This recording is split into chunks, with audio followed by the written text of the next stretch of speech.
네, 미주 한인 유권자연대 김동석 대표님 화상으로 연계했습니다. 안녕하십니까? 네, 안녕하십니까? 네, 자, 이제 아이오와 주 경선이 이제 끝났습니다. 이번 아이오와 커커스 결과 어떻게 보셨습니까? 결과는 예상대로 트럼프의 독주, 그렇죠.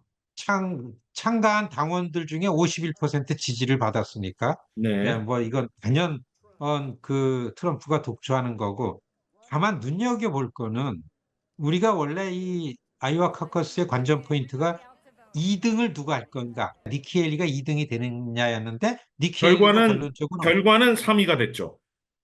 근데 그 3위가 2등 같은 3위입니다. 네. 왜냐하면 2등에 론 드산티스가 했는데 론 드산티스는 1년 내내 모든 거를 아이오와에다가 퍼부었는데 또 불구하고 조금 격차를 줄이면서 아주 작은 박빙으로 2등을 했어요. 네. 겨우. 그렇기 때문에 2, 3등은 결판이 안 난 걸로 보여지기 때문에 그러한 관심도는 1월 23일 날 치러질 뉴햄프셔까지 2, 3등은 갖고 간다.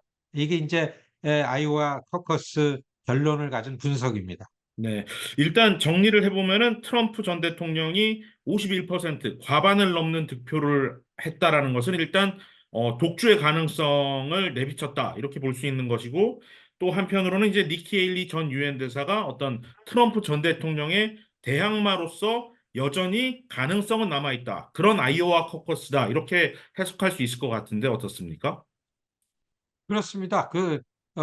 니키 헤일리가 대항마가 될 수 있는가라는 거를 보는 거였는데 볼 수가 지금 아직까지는 좀 희미하게 보였습니다. 네. 니키 헤일리는 선전을 했습니다. 전문가들이 볼 때는. 네. 거기는 론 드산티스가 공을 들여왔기 때문에요. 예, 예. 그렇기 때문에 니키 헤일리를 이 전문가들이 막 그 뉴스 채널에 와가지고서 2등 같은 3등이다. 이제 이런 얘기하는 게 그렇습니다. 또 주목해서 볼 점은 이 아이오와 커커스에서 트럼프가 50%를 넘지 않았으면 성공한 게 아니었었습니다. 그 네. 정도로 트럼프한테도 아이오와는 아주 광적인 지지자들이 많이 있던 곳이었는데 무난히 트럼프는 그, 이 악천인데도 불구하고 날씨가 네. 그렇게 나쁜데도 불구하고서 트럼프의 지지층들은 용감하게 전당대회에 나왔다. 예, 이렇게 보는 게 맞습니다. 알겠습니다.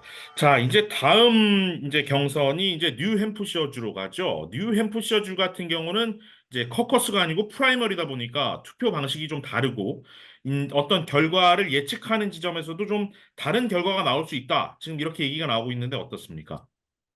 뉴햄프셔는 그야말로 미니 선거입니다. 대통령 선거.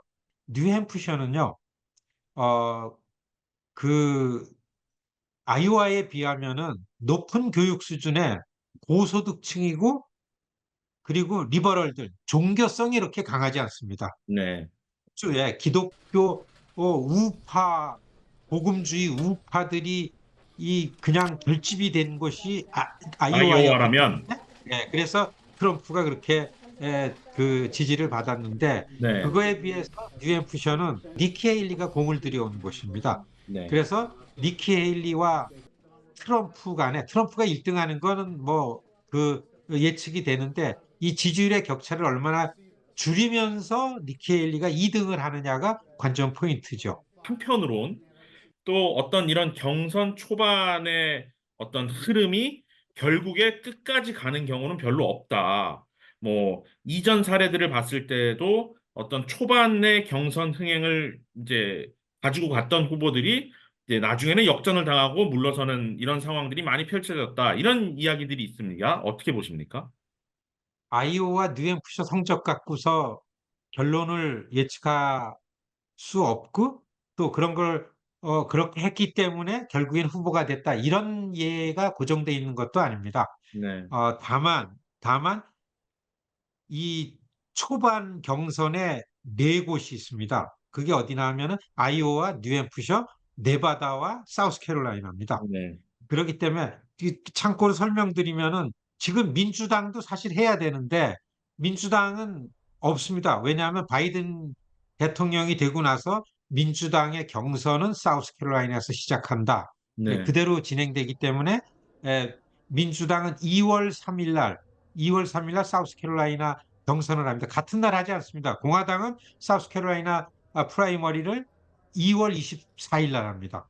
네, 그렇기 때문에 이 사우스캐롤라이나까지의 성적이 종합해가지고 이제 각 후보가 누가 끝까지 이거를 힘있게 갖고 갈 건가 네 번에 걸쳐서 봐야만 이제 각 당의 후보가 누가 되고 그 후보들이 갖고 있는 정책과 공약이 그리고 옆에 있는 전문가들이 이렇게 네 개를 거치면은 눈에 보입니다.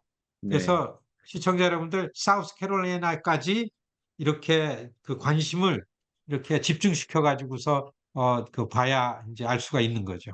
오늘은 여기까지 하겠습니다, 대표님. 나와주셔서 감사합니다. 네, 고맙습니다.